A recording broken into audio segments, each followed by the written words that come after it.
Okay, guys, welcome back to TraderZearth's weekly updates. And first of all, I would like to apologize for the lack of updates for the past few weeks. In fact, 2 weeks ago I was busy, but last week I recorded a video, but there were some issues with the audio, so I ended up with the written statement on the Chat and Coffee Facebook page, right? All right. Without wasting time, let's jump into the first section of the updates, which is the news section, right? So it's pretty free next week, right? Because we do not have much high impact news, and the only high impact news that we have next week is the FOMC. The FOMC is going to start a new direction as it usually do, so I would expect the market to be directionless on Monday to Wednesday. However, the Thursday may prove to be a reversal, for all these market movements. So there are, as usual, three possibilities, right? There's going to be three possibilities here for this week. The first possibility is that the market is going to go up on Monday to Wednesday, and then it's going to reverse when this FOMC result is being announced, right? All the market is going to reverse and go down from Monday to Wednesday and then shoot up on the FOMC meeting minutes report, right? Uh, if you were to ask me, for me, the second scenario seems more possible. So what I think is that market may go down on Monday to Wednesday, since after all the S&P just broke a new record, right? So market may just do some retrace and then continue to push up on this Thursday morning, right? Without wasting much more time on this area, let's head to the chart. So the UK 100, I just replotted my chart, and what we can see here is that the market is no longer very bullish, right? So this is the big trend. We've been on a bullish run since 2016 all the way to 2018, the May of 2018. Then what we have is a change of direction.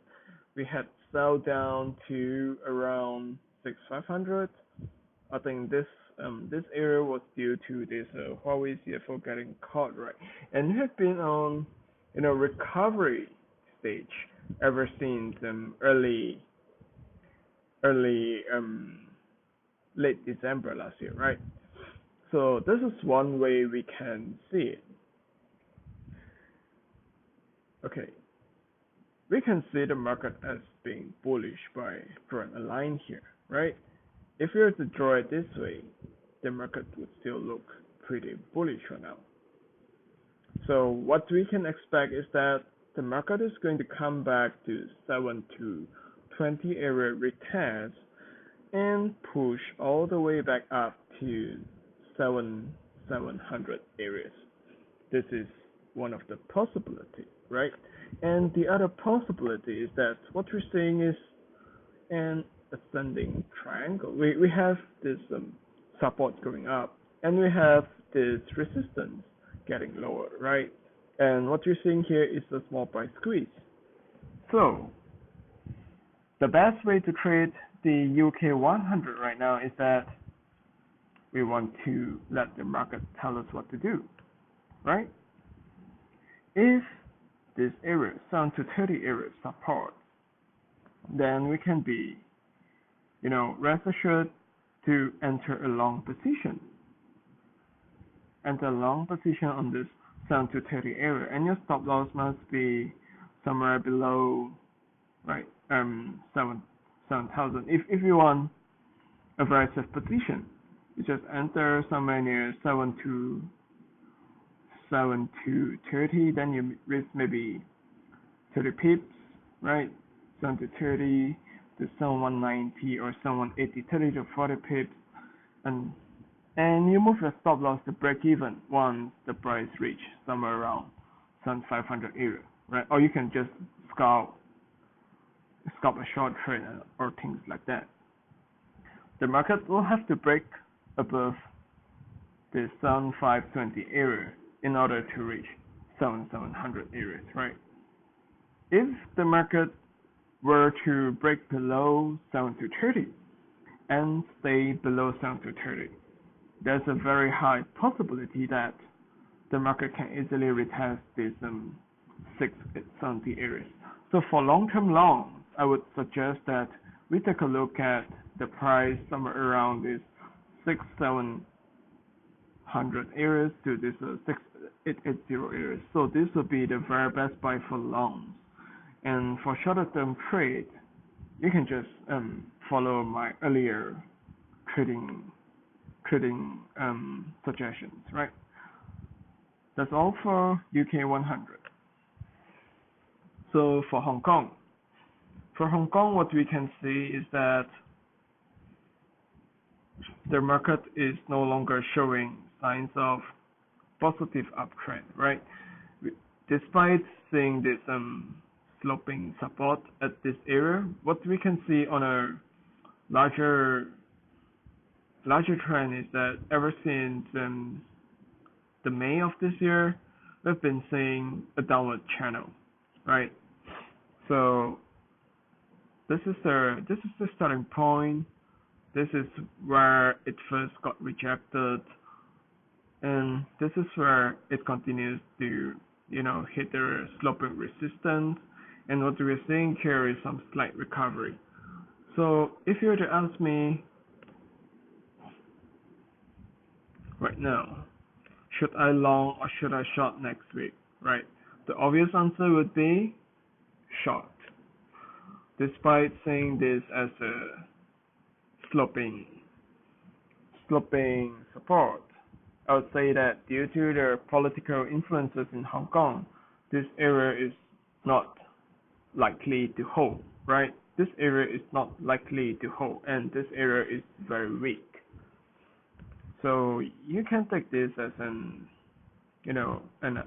upward channel or whatever that you want to call it, but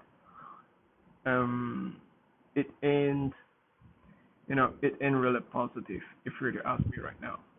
So of course, however, market goes both ways. Maybe tomorrow they stop protesting and stuff like that, but I think the market will go further down before it goes up, right? So the better choice for Hong Kong right now would be to short it instead of longing it. If you're looking to long it, then at the very least you long around this 2500 areas. It would be a better bet to long at this area than to enter a long tomorrow. If you really want to enter a long tomorrow, then consider a cut loss somewhere below this 25800. So you have to calculate your risk and reward before taking a long position on Hong Kong this week, right? This is very crucial. So it's not worth to risk a long position when you're seeing that it's quite apparent that this market is on the downtrend. So Australia, if you're going to look for a short, it's not very positive. What you can see here is that we've been on the longest uptrend in the history, right? It's always like going up, coming down, then we're still going up, coming down, and now we're recovering, we're going up. So we hit the resistance, we pull back a bit, and it's trying to break above again. So I think the market will break higher first before it eventually comes back down to retest the 6400 area. However, right now what I'm seeing is that the market is showing, it's still showing some strength. So if you want to long on Monday, you're actually putting yourself into a very very high risk into a very high risk position. It's not worth it. It's more likely to break above than to break below for now. However, if the market were to break below, then you can enter a short when it breaks below 6620 areas, right? So So for Australia, do not look for a short right now. Wait for the market to give us signals to short. Right? So let's move on to the S&P. So just like the Australia market, the S&P is also on a really strong bullish run. Right? The market has been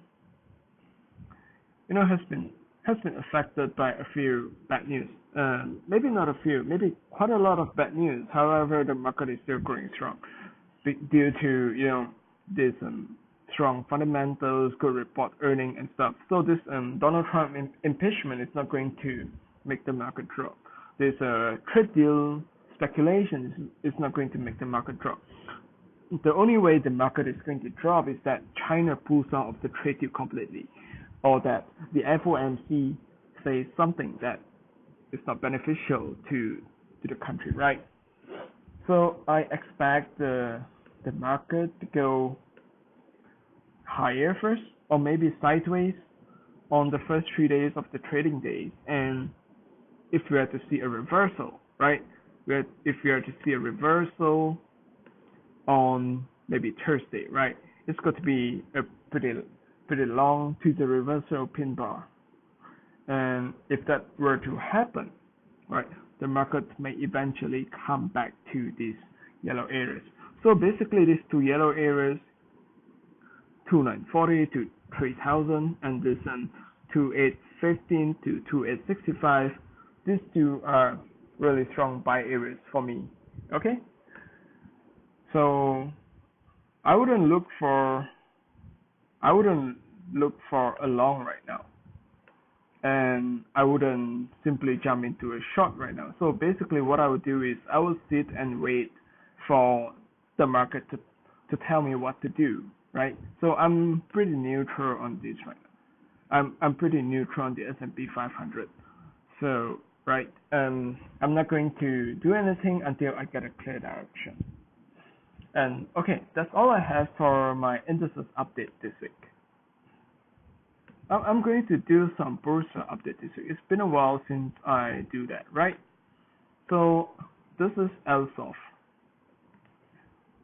I think a week or two ago I shared with my friends on how LSOF is still on a bullish run, right?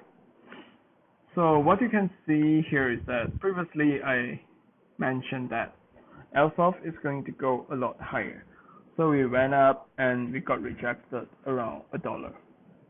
And then we came down and hit the sloping support, right? And from this point, it went up to this $1 area and got rejected again. And right now, what we can see is that in the past, we had quite a number of people buying and selling around this area. And then not too long ago, we had quite a number of people, buying in around this area. And right now, we are at this zone, which is the sloping support, right? What we can do right now is to start collecting somewhere around this 88 cents to 90 cents area. So if you're looking to buy into LSOF, this is a good time to buy into this company. And if I'm not mistaken, this company is quite strong fundamentally, right? So when you have a company that is quite strong fundamentally, what you can do is that you can risk a bit of your money and buy in somewhere around 90 cents area. If it were to drop, right? If it were to drop to maybe 85 cents, 82 cents, then you can average your position, right? Eventually, this is going to go back up a lot higher, right? The other stock that I see, okay, not Armada. The other one that I see is MYEG. So what we can see right now is that ever since the big drop, we're seeing sloping resistance being formed over the month, right? And what you're seeing right here now is that sloping support is being formed too. And apparently, we're at a pretty decent price where if you want to take some risk to enter a long position, you can start to look for entries around the $1.05 area. So if you were to buy around like $1.05, your cut loss is quite safe. You don't have to cut loss as long as it's above 98 cents, right? So if you're to buy in here, your take profit target would be about 150. So you can consider buying a bit for this MYEG counter. Technical wise, I'm saying that the market should hold around this 1 ringgit and 5 cents area. So whether it comes or not is another thing, but this is a pretty decent point to enter right now. Sapura Energy is also one of them. So this was in a KLSD 30, and apparently it fell all the way to like 26 cents, and right now we're at around 30 cents, right? So Sapura Energy is also another one of the counter that I think if you have not get into this market, this could be one of the last chance for you to enter.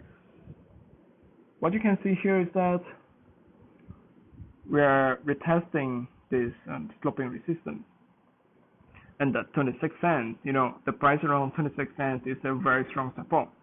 So as long as the price is below 30, right? As long as the price is below 30, it's still a pretty good area for you to buy into this stock.